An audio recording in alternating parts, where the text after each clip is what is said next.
Hi friends, welcome to Jeron Jesline official. இன்றைக்கி நம்ம சேனலில் என்ன வீடியோ பார்க்க போகிறோன்னா, நம்ம ஜெஸ்லின் பாப்பாவுக்கு வீட்டிலே வந்து எப்படி செர்லாக் செஞ்சு கொடுக்குங்கிறத அந்த வீடியோவில் பார்க்க போகிறோம்.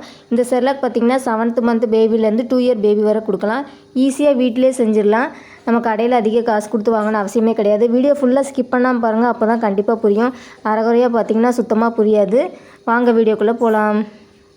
இப்போ தேவையான பருப்பு எல்லாம் பக்கத்தில் எடுத்து வச்சுக்கிட்டேன். இது என்ன அளவில் நான் போடுவேங்கிறத 1 by 1 சொல்கிறேன். நீங்கள் நல்லா கவனிச்சுக்கோங்க. இதுதான் முக்கியமான பாட்டு. அரிசி எடுத்திருக்கேன். நம்ம சாப்பாட்டு அரிசி, நீங்கள் குழந்தைக்கு எந்த சாப்பாட்டு அரிசி நீங்கள் யூஸ் பண்ணுறீங்களோ அதே அரிசி யூஸ் பண்ணிக்கலாம்.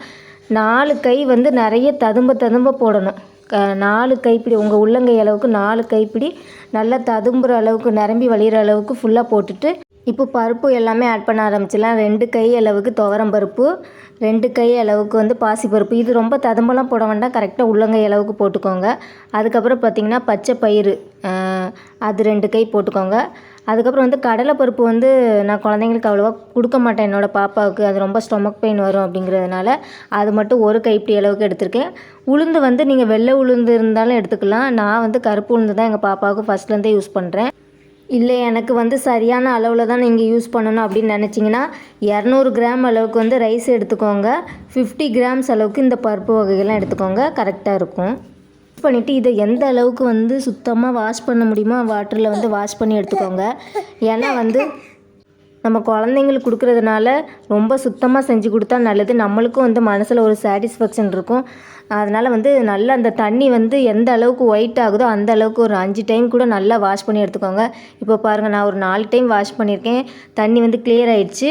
இந்த அளவுக்கு வாஷ் பண்ணி எடுத்துக்கோங்க. இப்போ என்னென்னா இந்த தண்ணியெல்லாம் ஃபுல்லாக நல்லா வந்து ஃபில்ட்ரு பண்ணிவிட்டு ஒரு நல்ல காஞ்ச ஒயிட் கிளாத்தில் வந்து இதை வந்து நல்லா காய வச்சு எடுத்துக்கலாம். இதை மாதிரி வந்து ஒயிட் கிளாத் எடுத்துக்கோங்க. வெள்ளை துணினா ரொம்ப நல்லது. ஏன்னா திடீர்னு ஏதோ பூச்சி கீச்சி விழுந்தா கூட நம்மளுக்கு தெரியும். அதனால் வெள்ளை கிளாத் எடுத்திருக்கேன் நான். அப்படியே வந்து நல்லா வெயிலில் காய வைக்க முடியும்னா நீங்கள் வெயிலில் காய வச்சுக்கோங்க. இப்போ எனக்கு வந்து வெயிலில் காய வைக்கிறதுக்கு வசதி இல்லை, அதனால் வந்து சரி வீட்டுக்குள்ளே காய வச்சுருக்கேன். உங்களுக்கு வந்து ஈஸியாக வெயிலில் டஸ்ட்டு படாத இடமா இருந்துச்சுன்னா நீங்கள் வந்து வெயிலே காய வச்சு எடுத்துக்கோங்க. இப்போ பார்த்திங்கன்னா வந்து நான் ஒரு நைட்டு ஃபுல்லாக காய வச்சு எடுத்திருக்கேன். அடுத்த நாள் பார்க்கும்போது அது நல்லா காஞ்சிருக்கும். வெயிலன்னா சீக்கிரமாகவே வந்து காஞ்சிரும். இங்கே பாருங்கள், நல்லா பளபளன்னு அரிசி பருப்புலாம் எவ்வளோ சுத்தமாக நல்லா அழகாக இருக்குது. கையில் படும்போதே அப்படியே சூப்பராக இருக்குது. நீங்கள் இந்த அளவுக்கு வந்து நல்லா காஞ்சிருக்கணும். அப்போ தான் வந்து வறுக்கும்போது ஈஸியாக வறுப்படும், அரைக்கும் போது நல்லா பவுட்ரு ஃபார்மில் கிடைக்கும். இப்போ என்னென்னு பார்த்தீங்கன்னா வந்து பாதாம் முந்திரி தான் வந்து ஆட் பண்ணுறேன். நான் பாப்பாவுக்கு இப்போ தான் 9 மந்த் கம்ப்ளீட் ஆக போகுது. இந்த ஸ்டேஜில் தான் வந்து நட்ஸ் ஆட் பண்ணியிருக்கேன். இதுக்கு முன்னாடி கொடுத்ததில்லை. அதனால் வந்து எப்போவுமே வந்து முந்திரி பாதாம்லாம் கொடுக்கும்போது குழந்தைங்களுக்கு அலர்ஜி இருக்கான்னு பார்த்துட்டு தான் கொடுக்கணும். ஏன்னா ஒரு சில குழந்தைங்களுக்கு வந்து நட்ஸ் அலர்ஜி இருக்கும், அதனால் பார்த்து கொடுங்க. இப்போ வந்து என்னென்னு பார்த்தீங்கன்னா ஸ்லோ ஃப்ளேமில் வச்சு ஒரு 20 நிமிஷத்துக்கு நல்லா கால் கடுக்க நின்று வறுத்தா தான் வந்து நல்லா வறுப்படும். ஏன்னா நம்ம ரொம்ப ஹை ஃப்ளேம் வச்சிங்கன்னு வச்சுக்கோங்க, சீக்கிரமாக கரிஞ்சிரும்.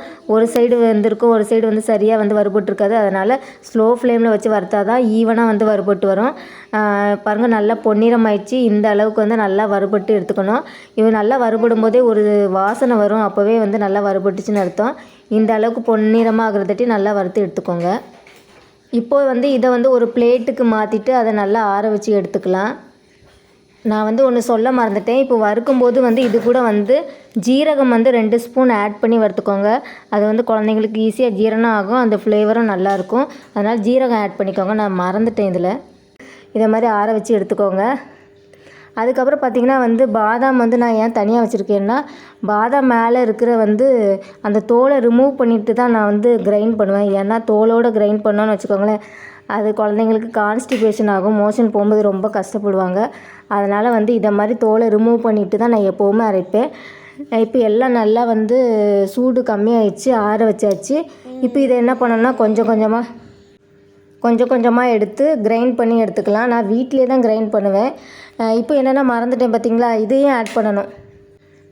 இது 2 கைப்பிடி அளவுக்கு வெள்ளை அவல் எடுத்திருக்கேன். அதுக்கப்புறம் வந்து 2 கைப்பிடி அளவுக்கு பொரிகடலை எடுத்திருக்கேன். இதையும் வந்து நம்ம வறுத்துருக்கோம்ல அது கூட சேர்த்து லைட்டாக வந்து வறுத்துட்டு இதையும் சேர்த்து அரைச்சிக்கணும். இதெல்லாம் வாஷ் பண்ண வேண்டாம்.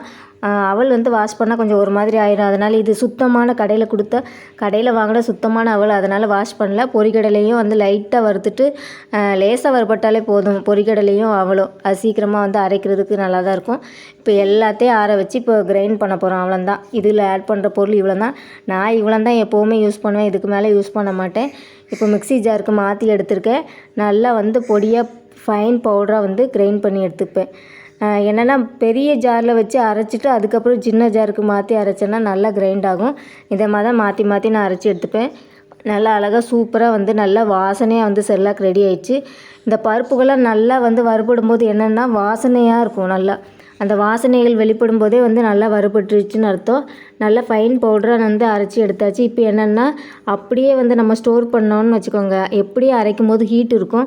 அப்படியே ஸ்டோர் பண்ணாமல் நம்ம ஒரு பிளேட்டில் வந்து இந்த பவுடரெல்லாம் கொட்டி செர்லாக் பவுடர் கொட்டி கொஞ்சம் காற்றுல வந்து ஆற போட்டுட்டு அதுக்கப்புறம் வந்து நம்ம ஸ்டோர் பண்ணோன்னா அது நீர்த்து போகாமல் இருக்கும். ரொம்ப நாளைக்கு கெட்டு போகாமல் இருக்கும். இப்போ நான் வந்து ஒரு 10-15 நிமிஷத்துக்கு ஆற வச்சதுக்கப்புறம் வந்து நான் எப்போது ஸ்டோர் பண்ணுற பாக்ஸில் வந்து ஒரு கண்டெய்னரில் வந்து ஸ்டோர் பண்ணி வச்சுக்கிட்டேன். இது வந்து எனக்கு கிட்டத்தட்ட ஒரு மாதத்துக்கு போகும்னு நினைக்கிறேன். பார்க்கலாம். நான் பார்த்திங்கன்னா எப்போவுமே 15 நாளுக்கு ஒரு காட்டி தான் ரெடி பண்ணுவேன். எடுத்தோடனே வந்து இந்த செர்லாக்லாம் கொடுக்கல குழந்தைக்கு. ஃபஸ்ட்டு வந்து பார்த்திங்கன்னா துவரம்பருப்பு ஆட் பண்ணி ரைஸ் கூட வந்து அரிசி கூட துவரம்பருப்பு ஆட் பண்ணி செர்லாக் மாதிரி செஞ்சு கொடுத்தேன். அடுத்து வந்து பாசி பருப்பு ஆட் பண்ணி கொடுத்தேன். அப்படி ஒவ்வொரு பயிர் வகைகளாக ஆட் பண்ணி அது எல்லாம் குழந்தைங்களுக்கு செட் ஆனதுக்கு அப்புறம் தான் வந்து இந்த செர்லாக் கொடுக்க ஆரம்பித்தேன். நீங்களும் அதே மாதிரி செஞ்சு கொடுங்க. இப்போ எப்படி செஞ்சு கொடுக்கலாங்கிறத பார்க்கலாம். இப்போ வந்து ஒரு கொஞ்சம் அளவுக்கு தண்ணி எடுத்துக்கோங்க. ஒரு 1.5 டம்ளர் அளவுக்கு தண்ணி எடுத்துக்கிட்டு உங்களுக்கு தேவையான அளவுக்கு வந்து செர்லாக் பொடி எடுத்துக்கோங்க. இப்போ வந்து நான் 2 ஸ்பூன் கிட்ட எடுத்திருக்கேன். இதை வந்து நல்லா கட்டிகள் இல்லாமல் நல்லா தண்ணியில் மிக்ஸ் பண்ணி எடுத்துக்கோங்க. அப்படின்னா தான் வந்து செர்லாக் வந்து நல்லா வரும். இன்னொன்று என்ன சொல்லணும்னு நினச்சேன்னா, இப்போ வந்து பாப்பா வந்து 9 மந்த்துங்கிறதுனால கொஞ்சம் நான் பரபரன்னு இருந்தாலும் நம்ம பாப்பா சாப்பிட்ருவாங்க. உங்கள் பேபி இப்போ தான் 7 மந்த்து நல்லா க்ரீமியாக கொடுக்கணுன்னா நீங்கள் வேணால் வந்து சல்லடை வச்சு அரித்து நல்லா வந்து ஃபைன் பவுடராக வந்து யூஸ் பண்ணி கொடுக்கலாம். நான் வந்து சல்லடை யூஸ் பண்ணலை. ஏன்னா பாப்பா வந்து சாப்பிடுவாங்க கொஞ்சம் லைட்டாக திக்காக இருந்தாலும், அதனால் அப்படியே செய்கிறேன். நீங்கள் வந்து நல்லா சல்லடை பண்ணி க்ரீமியாக கொடுக்கணுனாலும் கொடுக்கலாம். பாருங்கள், ஒரு 5 மினிட்ஸ் தான் ஆகும். செர்லாக் வந்து நல்லா குக் ஆகிடுச்சு. இது வந்து டேஸ்ட் உண்மையாகவே சூப்பராக இருக்கும். அதனால தான் குழந்தைங்க விரும்பி சாப்பிட்றாங்க. நீங்கள் கடையில் வாங்கி கொடுத்தீங்கன்னு வச்சுக்கோங்களேன், கடையில் வந்து ப்ரிசர்வேட்டிவ் சேர்த்துருப்பாங்க. அவங்க எப்படி செஞ்சுருப்பாங்கன்னு தெரியாது. அதுக்கு வந்து நம்மளே வந்து ஈஸியாக வீட்டிலே செஞ்சிடலாம். காசும் வந்து சேமிக்கலாம். நம்மளுக்கு ஒரு சாட்டிஸ்ஃபேக்ஷன் இருக்கும். நம்ம குழந்தைக்கு நம்மளே செஞ்சு கொடுத்தோங்கிற ஒரு சந்தோஷமும் இருக்கும். அதனால் வந்து முடிஞ்ச வரை இல்லை, குழந்தைங்களுக்கு வந்து வீட்டிலே செர்லாக் செஞ்சு விடுங்க. இப்போ வந்து இதை நல்லா ஸ்டோர் பண்ணி வச்சுக்கிட்டேன். அவ்வளோதான் ஃப்ரெண்ட்ஸ். வீடியோ கண்டிப்பாக உங்களுக்கு யூஸ்ஃபுல்லாக இருந்திருக்குன்னு நினைக்கிறேன். வீடியோ பிடிச்சிருந்தா மறக்காமல் லைக் பண்ணுங்கள். நம்ம சேனல் சப்ஸ்கிரைப் பண்ணி வச்சுக்கோங்க. ஏதாவது டவுட்னா கமெண்ட் செக்ஷனில் கேளுங்க. அடுத்த வீடியோவில் பார்க்கலாம். தேங்க்ஸ் ஃபார் வாட்சிங். பாய்.